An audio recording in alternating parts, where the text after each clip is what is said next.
Small figures add life to your painting. They add a good scale reference to your painting. Because we see people every day, having figures make your painting more relatable. Even though small figures in scenery paintings are usually not the focus, it shouldn't be an afterthought. Today, I want to share with you some essential tips to paint small figures in your scenery paintings. Hi, this is Eric from Café Watercolor. Figures are very important in a scenery painting, even though they are usually not the main focus of the painting, and it likely won't break your painting if it is not well done. But good looking figures do make a difference. Imagine a painting giving its viewer a great first impression that encourages them to take a closer look, but only disappoint them by not so good looking figures. That would be a shame, right? So let's talk about 3 things that you should be paying attention to when painting a figure. I call them GPS.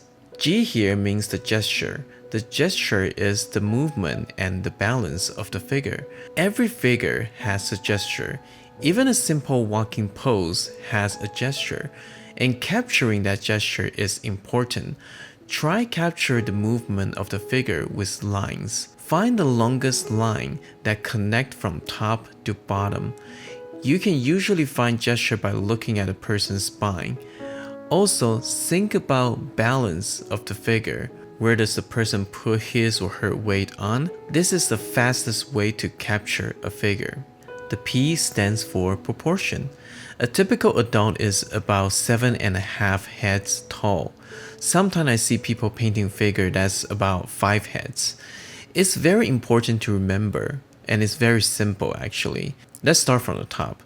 We have our first head, the second head ends at the chest, the third head ends at the waist, the fourth head ends at the pelvis.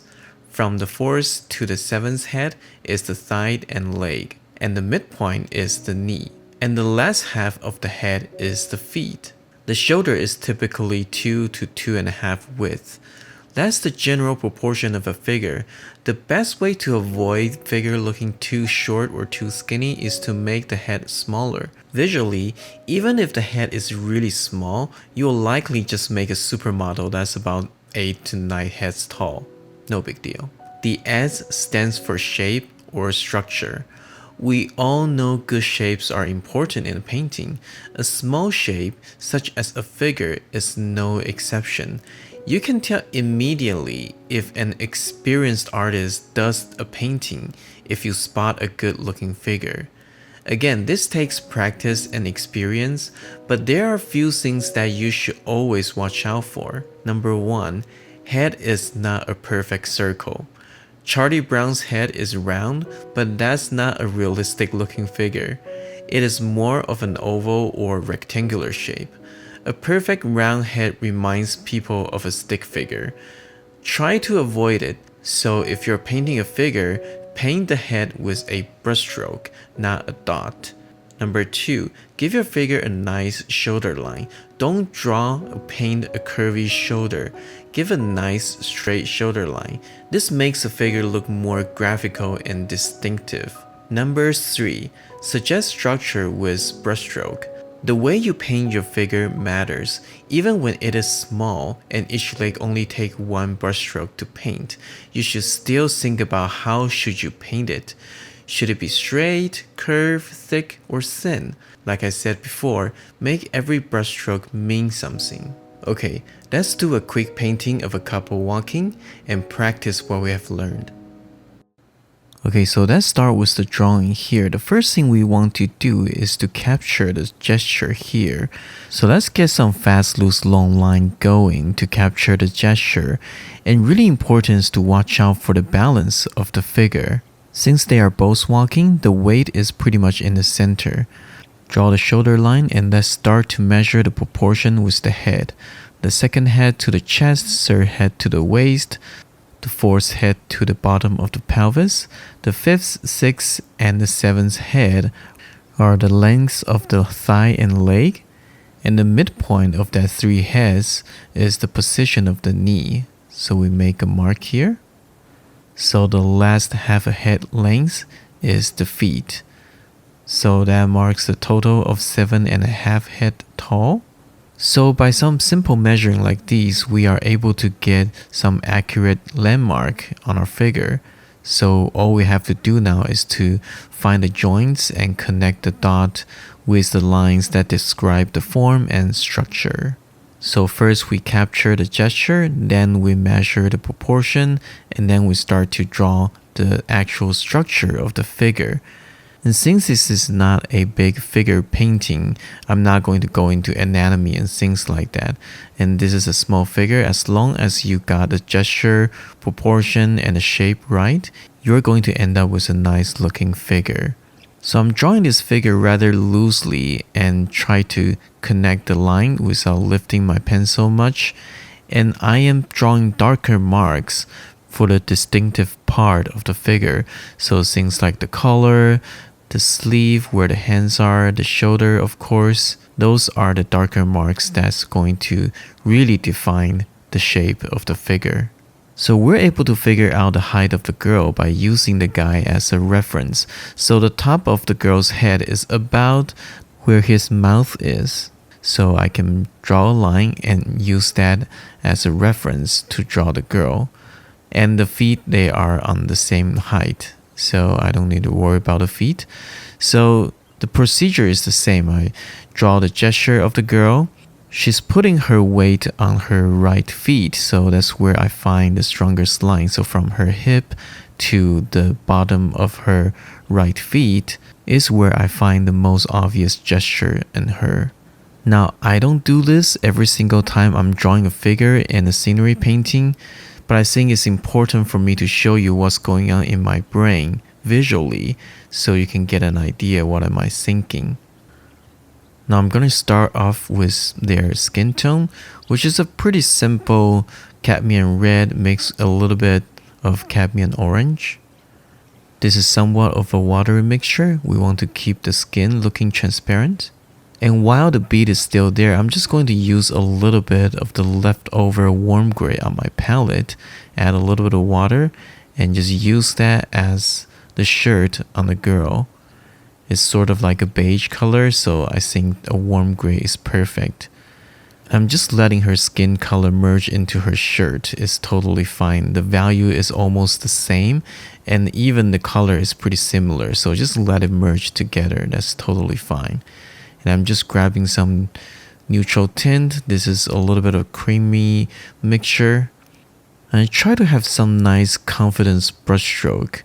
Okay, see how I try to paint the hand and the arm with just a few simple brushstrokes instead of dabbing my way around. Turn your brushstroke into shapes. That is very, very important. You don't dab into the shape. You try to paint it with as few brushstrokes as possible. See, I'm trying to define the movement and the gesture of his legs by using brushstroke. And that's the key of painting small figures. It's really important to paint as few brushstrokes as possible and define the shape and the gesture. Adding the hand in. It's just a tiny little shape. Okay, I'm mixing a darker warm gray color for her jacket. Adding a little bit of blue so it gives a little bit of this olive looking color.